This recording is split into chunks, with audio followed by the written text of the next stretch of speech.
ధన్తెరస్ మరియు దివాళీ సందర్భంగా 20% flat of on VA మన ముకుంద జ్యువెలర్స్ అన్ని బ్రాంచెస్ లో. నమస్తే రమగారు. నమస్తే చే రమగారు, జానపద కథలు ఏదైనా ఒకటి చెప్పుకుందామా? మామూలుగా రాజులు, రాణులు, మాయమంత్రాలు, రాక్షసులు, పిశాచాలు, గంధర్వులు, యక్షులు, వాళ్ళు వీళ్ళుగా మారిపోవటాలు, అవి కథలు ఉంటాయి బాగా. మన రామారావు గారు నటించిన చిక్కడు దొరకడు, కదలడు వదలడు, రాణి రత్నప్రభ, అలాంటి సినిమాలు భలే బాగుంటాయి. పెద్ద లాజిక్ ఉండదు కథలో, లాజిక్కి బాగా అందవు. సరే, ఇప్పుడు మన లేటెస్ట్ సినిమాలు, లేటెస్ట్ కథలు కూడా లాజిక్లు లేనివే కదా. ఎక్కడి నుంచి ఎక్కడికో ఎలా వెళ్ళిపోతాడు, మన భాష సంగీతం ఇంకో రాష్ట్రంలో వాళ్ళకి ఎలా అర్థమవుతుంది, అలాంటివి బోల్డ్ ఉంటాయి లాజిక్లు. ఎవరు అవే పట్టించుకోరు, చూసేస్తాం. కథలు కూడా వినేస్తూ ఉంటాం.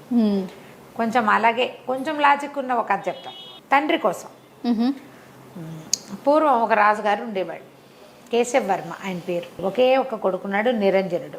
ఒకనాడు ఈయన నిరంజనుడు ఒక 10 ఏళ్ళ పిల్లాడిగా ఉండగా అడవికి వెళ్ళాడు వేటాడడం కోసం.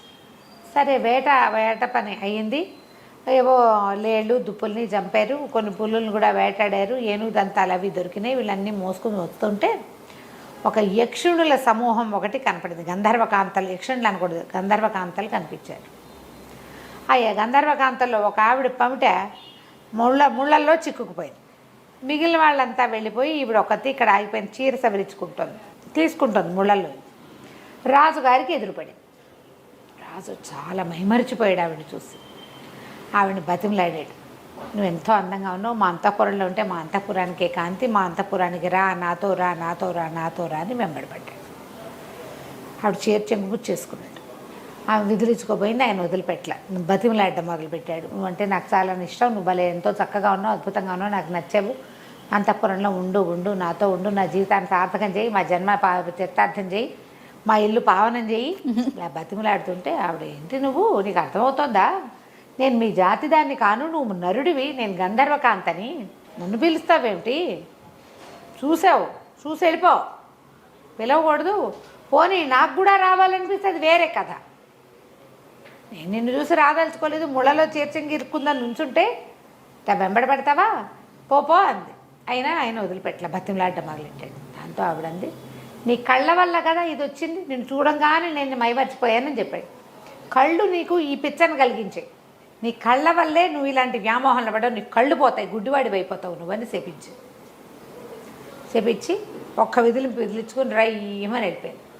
రాజుగారి కళ్ళు 2 పోయినాయి. ఏం చేస్తారు, ఆ గుడిగా రాజుగారిని మోసుకుని తెచ్చుకున్నారు. ఎన్ని వైద్యాలు చేసినా ఆ కళ్ళు రాలా. అయితే ఒక మంత్రవేత్త ఒక ఆయన వచ్చి, శాపం వల్ల పోయిన కళ్ళు వరం వల్ల రావాలి, శాపానికి అవసానం ఏదైనా ఉండాలి, ఎవరు శపించారో వాళ్ళే దీన్ని సరిచేయగలరు అని చెప్పి వెళ్ళిపోయాడు. జనం అంటున్నారు, ఆమె ఎవరో గంధర్వకాంత ఎక్కడో కనపడింది, శపించింది, ఈయనకి వెళ్ళాడు అనవసరం కావిడి పాపం, అంత అడగకుండా ఉంటే వదిలేసేది. ఇబ్బంది పెట్టాడని ఈ పని చేసింది అనేసరికి గంధర్వకాంతల దగ్గరికి ఎవరు వెళ్తారు. కానీ రాజుగారి అబ్బాయి నిరంజనుడు అప్పటికో 20 ఏళ్ళు వచ్చాయి, 10 ఏళ్ల పాటు ట్రై చేశారు.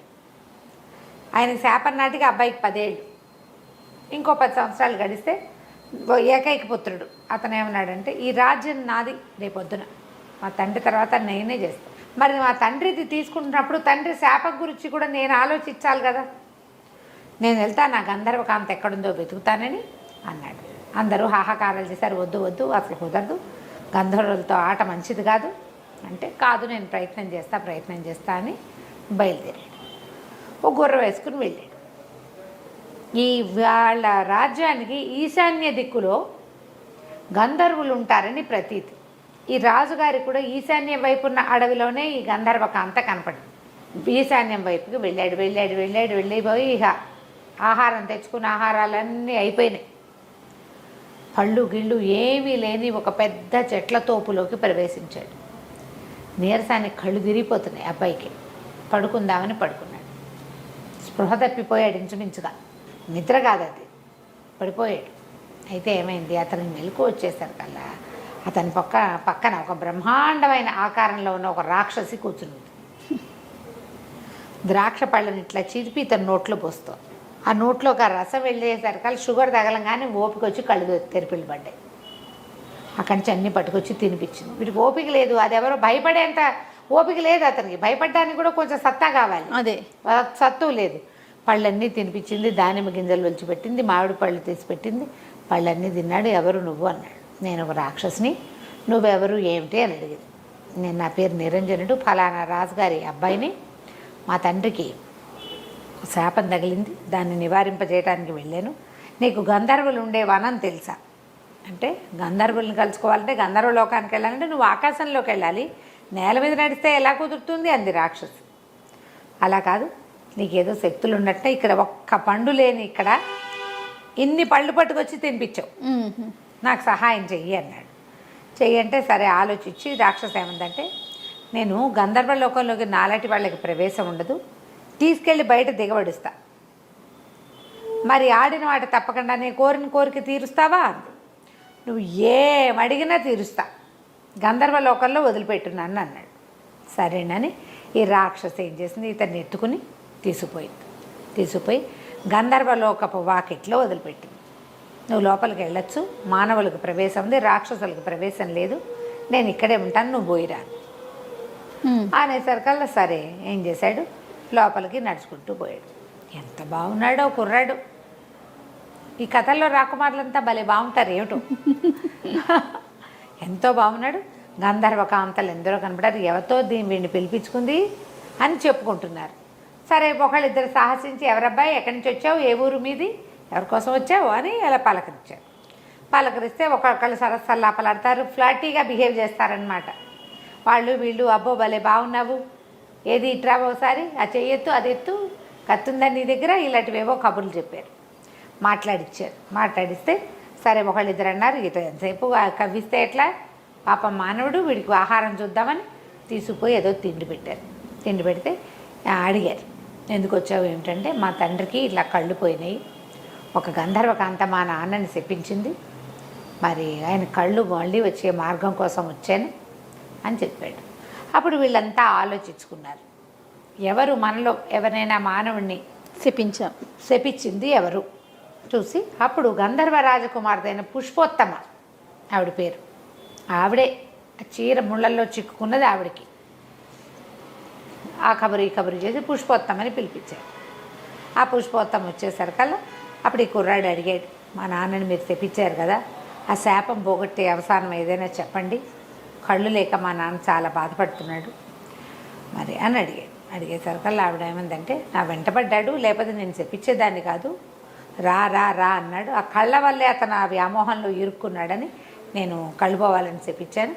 సరే ఓ పని చేస్తా, నేను ఇప్పుడు వచ్చి శాపాన్ని నివారించలేను అని తలలోంచి ఒక పువ్వు తీసిచ్చి, ఈ పువ్వు పట్టుకెళ్ళి, ఈ పువ్వు కళ్ళకి తగిలిస్తే అతనికి చూపు వస్తుంది.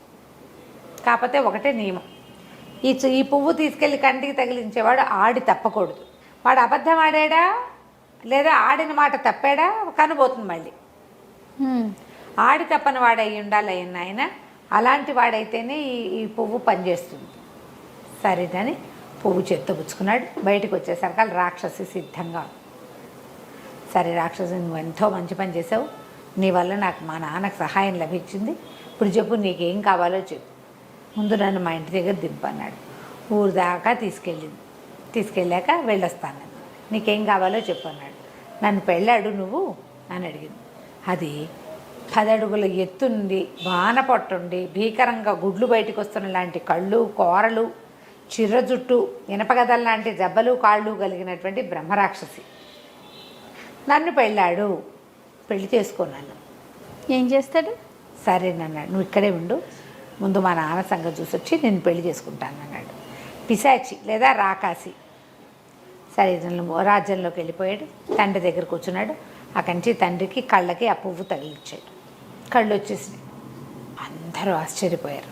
సరే అబ్బాయి అన్నాడు, నాన్న మళ్ళీ ఒకసారి బయటికి వెళ్ళే పని ఉంది నాకు, నేను వెళ్ళొస్తాను అంటే, ఏం చేయటానికి అనేసరికి అలా అబ్బాయి ఏం చెప్పాడంటే, ఒక రాకాసి చాలా సహాయం చేసింది, మరి ఆమెను పెళ్లి చేసుకుంటానని మాటిచ్చాను, పెళ్లి చేసుకోవాలంటే తండ్రి అన్నాడు, ఏముంది దాన్ని అక్కడెక్కడో వదిలేసావు, రాకాసిని పిశాచిని నువ్వు పెళ్లి చేసుకోక్కర్లేదు, మానేయమన్నాడు. నాన్న మానేశాను అనుకో, ఆ అమ్మాయికి మాట ఇచ్చా, ఆ పిశాచికి మాట ఇచ్చాను, ఇప్పుడు ఆడి తప్పితే నీ కళ్ళు పోతాయి నాన్న అంటే, నాకు కళ్ళు పోయినా పర్వాలా, పిశాచిని పెళ్లి చేసుకోవద్దు నువ్వని తండ్రి బతిమలాడాడు.